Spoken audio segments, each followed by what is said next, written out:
when people say they want to be rich, they mean two things.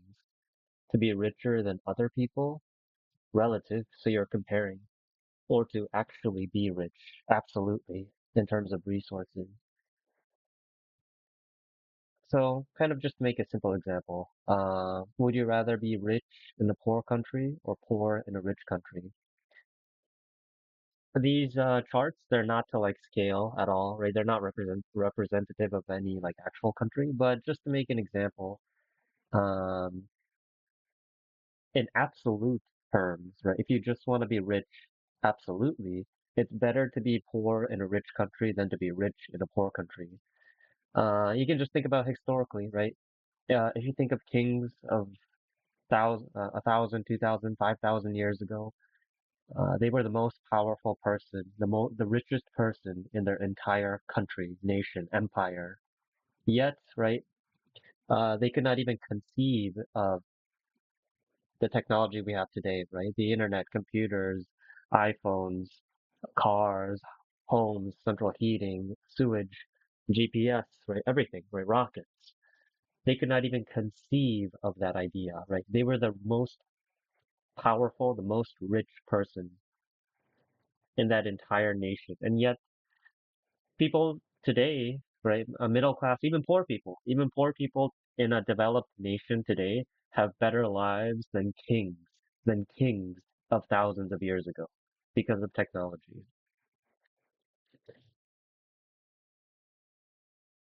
So this kind of just shows like the pie. It's better to grow the entire pie as a whole for everyone than for you to get a bigger slice of the pie. But but there's a caveat, right? There's a catch to it because we're social creatures. Uh, That's kind of our superpower, right? We got so far because we work together. But this also becomes our greatest weakness, right? When we compare ourselves, right? Comparison is the thief of joy. When we seek status, right? It's trying to be better, right? Trying to look better, trying to be better than other people, right? Trying to be more famous, more popular, right? This is going back to, right? Do you want to be rich? Do you actually want to be rich, or do you want to be richer than other people, right? Comparing yourself. This is pretty much the crux of like every human relationship gone wrong, right? Basically, right? I would say 90% of life's problem is like a human relationship problem. Even financial problem, right? Finance is not really a problem because what finance really is about your relation to other people. There is no, if you have a well-connected, if you have a supportive community, it doesn't matter how poor you are, right? You work together, you support each other, right? But if you're, no matter how rich you are, if you don't have close friends, right? If you don't have allies, if you don't have companions, right? If you don't have companions, it's not worth it, right? Now, how many times do you have to hear on the news of rich people committing suicide, right? Before you realize, right? It's not about the money. It's about your relationship with other people, which in turn is facilitated by money, right? It's facilitated by money. So basically, this is probably very difficult. Some cultures are much better than others. In much more community-oriented cultures, relish, people cherish other people's success, right?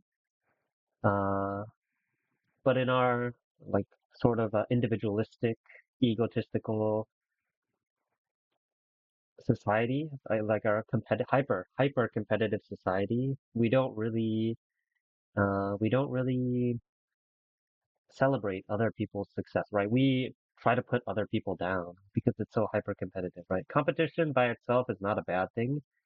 You can have healthy competition, right? Healthy rivalry, right? Like in anime, a main protagonist and a rival working to better each other, right? That's healthy rivalry. But we live in a very hyper competitive society, right? That's not really what we're designed to do, right? We're not designed to compete with each other. We're designed to work with each other.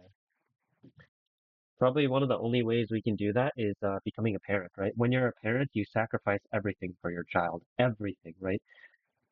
Your child's success, your child's happiness is your success and your happiness, right? Um, it's not that you're living vicariously through your child, right? Not at all. It's that you want the best for your child, right? You want your child to be happy and healthy and successful, right? That's what you want, right? If you're a good parent, right? If you're a good parent. So right now, why does everything seem to be kind of like falling apart, right? Things are going crazy. It's because we're in the transition, right? Every revolution, every sort of like changing world order comes with destabilization. It's called the Thucydides trap. I think Thucydides mentioned it when Athens was the rising power and Sparta was the falling power, right? The dominant power. And because of that, the two clashed, right? Historically, it resulted in war 3/4 of the time. Ray Dalio talks about this a lot in Changing World Order. But this is exactly the same dynamic as what we mentioned earlier, right? Do you want to be rich compared to other people, or do you actually want to be rich, right? This is exactly the same, right? You're comparing, right? Because we can both, well, China, for example, China and American can both be very rich and successful, right? But only one person can be number one, right? So it's all about comparison. And if you compare, you're never gonna have enough, right? You're never gonna have enough. But that's where we are like that by design, right? It's our greatest strength and our greatest weakness, right? Comparison. That's why it creates all this. That's why it creates a lot of war, right? A conflict war. We just see this. It's a pattern repeated in history over and over and over.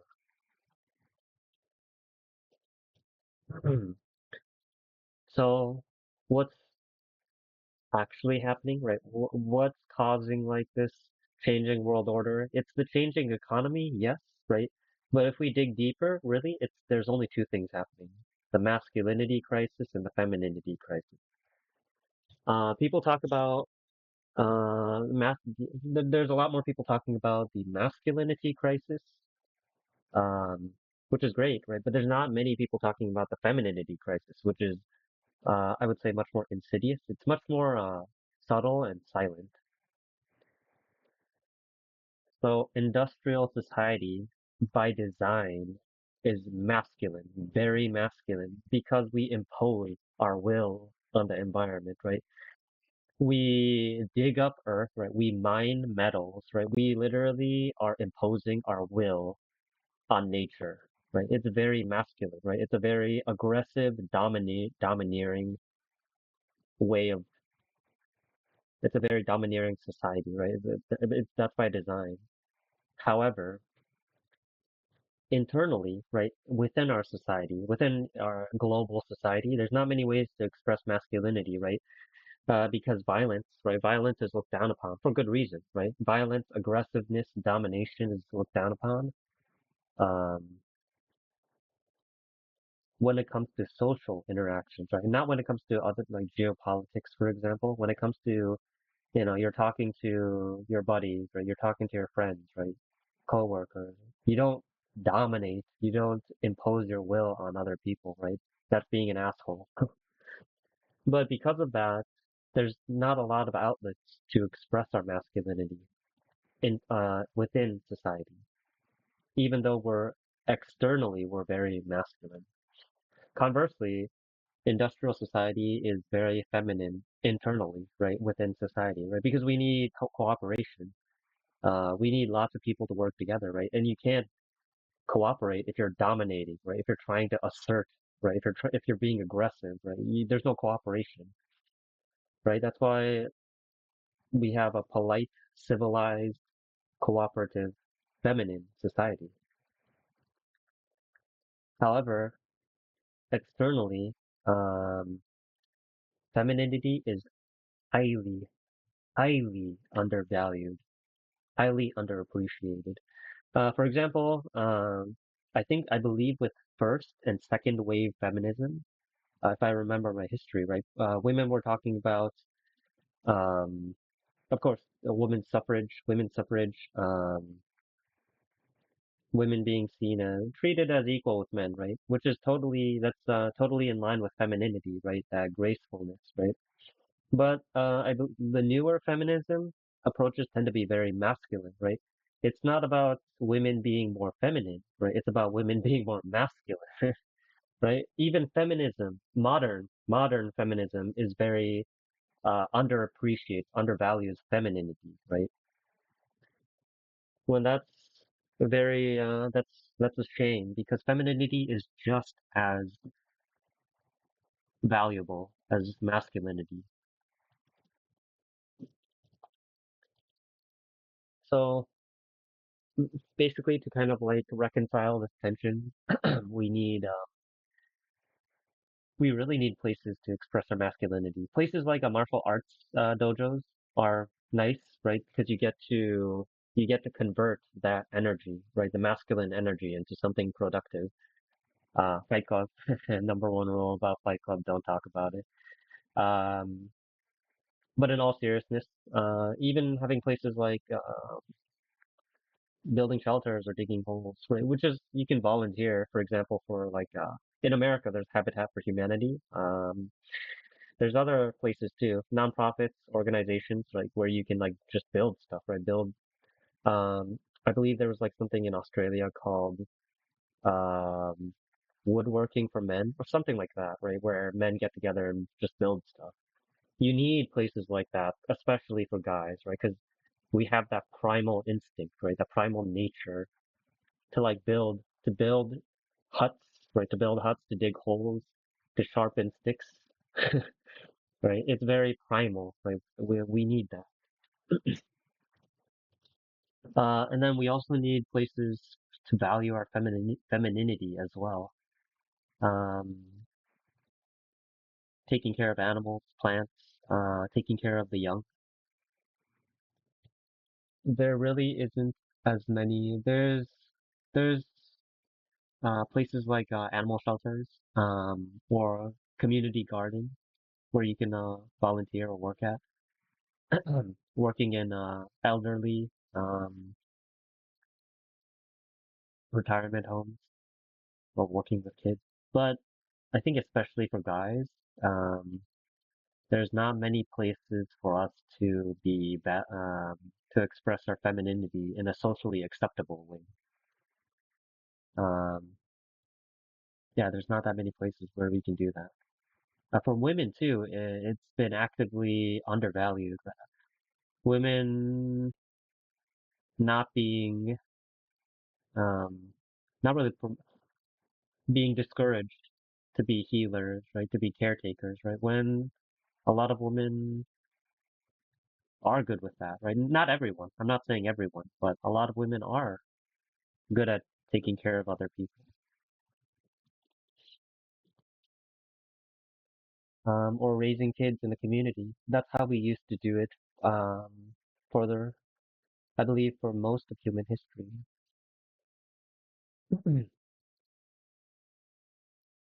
I don't want to generalize too much. So what's happening right now is there's a lot of people who feel discouraged, right? Who feel like they're a burden to society, that they're not being productive, that they're losers, right? That they're a lot of people who are lost. And I feel for them. It's because we're in the transition period, right? Changing world order. Uh, there's a femininity and masculinity crisis, and also because people just they're not taught well, right? They're not educated. That's why I'm talking about all these topics um, because seeing the big picture of everything, just putting everything in its place really helps a lot. for me, and I hope for you too. Um, when we say we want to be rich, do we actually want to be rich or do we want to compare ourselves to other people, right? And you got to figure that out for yourself, right? You have to know that for yourself. But then how do we actually become rich, right? The mathematics of rich nations. This is a, sorry if it's a little bit hard to read. Basically, net productivity must be greater than zero, right? So you have input and then you have output, right? With input is like the maintenance, right? And the output is the productivity, right? If you have more output than input, you're good to go, right? But if you don't have enough input for the output, then the system's not sustainable, right? You can't, which is why if you look at the second equation, the first equation is about net productivity, the second is about change in net productivity. Basically, what's happening right now is if you look at the collapse of every single civilization, empire in history, um, if you look at the if you look at Mongolian Empire, Aztec Empire, British Empire, Russian Empire, Roman Empire, if you look at the Muslim Empire, Achaemenid, the Muslim Empire was called, oh, it's at the tip forgive me, it's at the tip of my tongue. If you look at every fall of every single empire in history, it's because the complexity outweighed the benefits of the empire, right? Um, it's what's in economics, it's what's called marginal utility, right? The more you get, the less utility each one has until it becomes negative, right? It's like eating too much, right? At first, when you eat, you get a lot of value, right? But then when you eat more, it's less, right? Because you're more full. And then when you eat more, it's less until you get so full, right? When you eat more, it becomes negative, right? There's always a marginal utility to things. You can call it entropy, right? Economic entropy, whatever you want to call it. Basically, in our industrial society, we are educated, highly educated, and we have a lot of technology. Education and technology greatly benefits productivity. However, it comes at the cost of declining birth rates. So as long as the declining birth rates are outweighed by the increase in lifespan, right, life expectancy, as long as those balance out, we're fine, right? But it doesn't seem to be the case. Why? Because we're increasing lifespan, but not healthy lifespan, which is HALE, right? Healthy average life expectancy, or health adjusted life expectancy hasn't gone up as quickly as just life expectancy, which is why we get these huge maintenance costs, right? That's why healthcare is such a big burden. Healthcare, infrastructure, right? Crumbling roads, bridges, electrical lines, right? Infrastructure is a huge benefit, but also a huge cost, right? So when we look at the big picture, when we look at the big picture, there's basically three things we have to pay attention to. One is our the decline in birth rates must match the increase in health adjusted life expectancy, right? As long as people keep living longer and healthier, even if birth rates go down, it doesn't matter, right? Don't um if death rates decrease more than the birth rates, then we're net positive. Second, the technology, the increase in technology and education must be bigger or greater than the maintenance cost of said technology, right? Because to educate people, right? To educate people, to maintain infrastructure, right? There's ongoing costs. But as long as those costs are outweighed by the benefits, right? For example, if it costs $1 billion to maintain a road, but the road creates $10 billion of productivity, right? It's worth it. right? Because it's a net positive. So as long as the productivity gains are greater than the maintenance of said infrastructure, then it's good. The third is the relationship between education, right? Working, workforce, and education, women's education, women's workforce, and birth rates, right?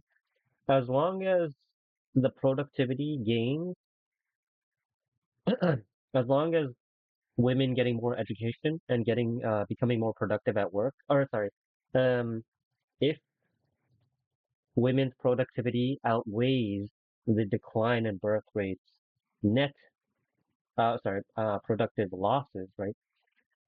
Then you're good, right? As long as women becoming more skilled and educated gives more productivity than birth rate declines loses, then you're good. So those three things have to balance out, basically.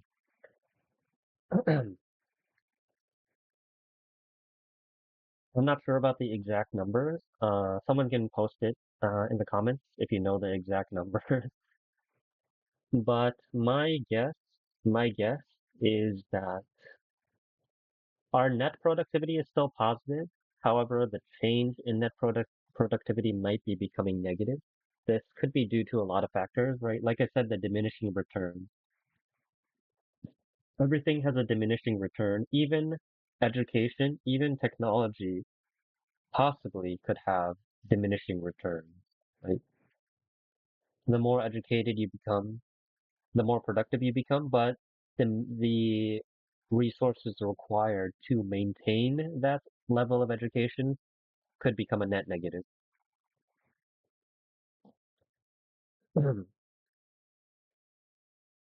these are the three things we have to balance out. So what does all of this mean, right? I went through so much things. There's so much to cover, right? Anthropology, economy, history, religion, physics, mathematics. There's so much to cover. The basic point is number one, the world is changing.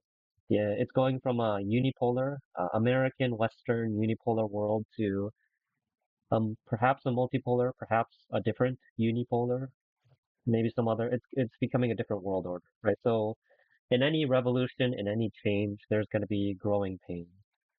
Number two, there's been a huge imbalance. Things always correct themselves, right? But the pendulum's swinging. The pendulum of history is swinging. We've overcorrected, and now there's going to be a correction to the overcorrection. Number three, if we look at the fall of every single civilization, we see that the complexity becomes too much, right? The maintenance, the complexity becomes too much for the system to handle. Whether that will occur to our globalized society, whether collapse occurs or not, it's debatable, right? Some MIT models predict it will, some don't. Uh, it's very complicated. Um, really, the point here is getting this big picture view of things helps to helps guide you in the right direction, right? What actually matters, right? What actually is important, right? What are you actually going to aim for, right? Are you, for example, like the first question, are you going to aim to be rich?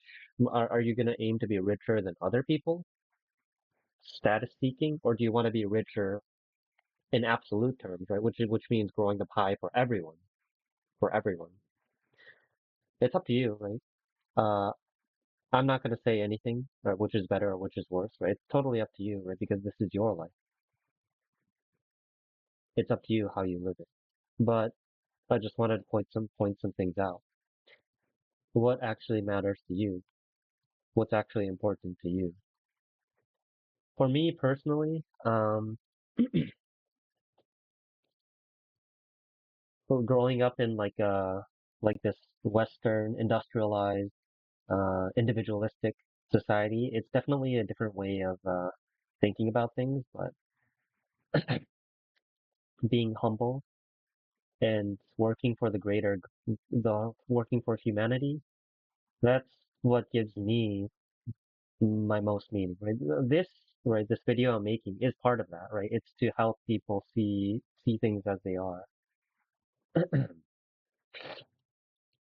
For me, um, when I think of like when I'm on my deathbed, for example, or when I'm talking to my grandchildren, if I have any, right? If I have any, right? Would I be proud of what I did, right? Would I be proud or would I die with regrets, right? Could I die in peace, right? I did everything I could, right? It was a good life.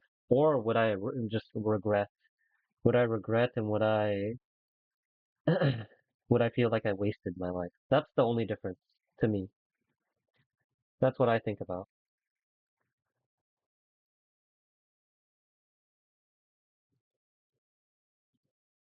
I hope you have a wonderful day.